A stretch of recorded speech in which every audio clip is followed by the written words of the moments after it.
Hey guys, welcome to the video today. In today's video, I'm going to show you how to replace the batteries on the Xfinity Flex remote.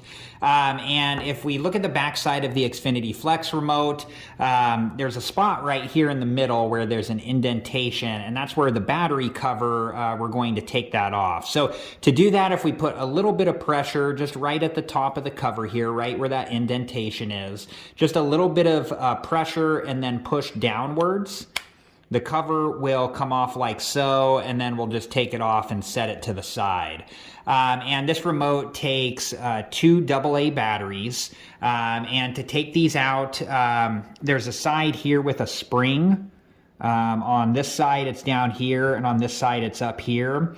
So you want to start at the opposite side of the spring. So just right up here on this side, and I'm just going to push the battery downwards while gently lifting it out like so.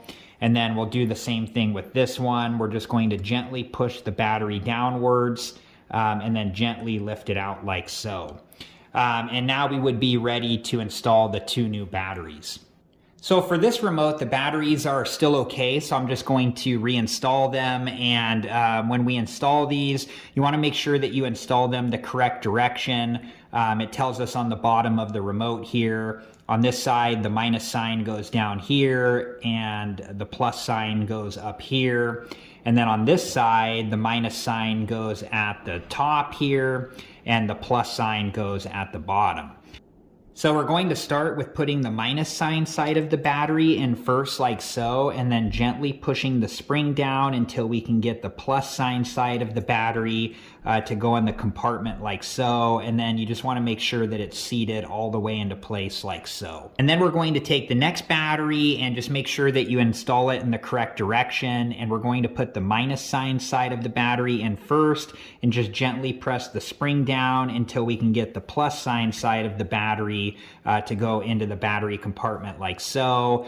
And then we're just going to make sure that both of the batteries are seated all the way into place.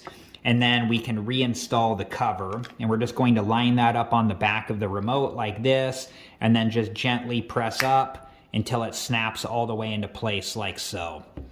So I hope this video has been helpful, and thank you so much for watching. I do have other Xfinity Flex videos that I'm going to link in a playlist at the end of this video, and if you're interested and have time, please check that playlist out.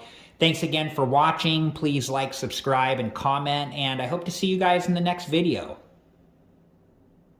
Have a good one. Thank you guys for watching. Please like, subscribe, and comment, and if you have the time, check out these other great videos.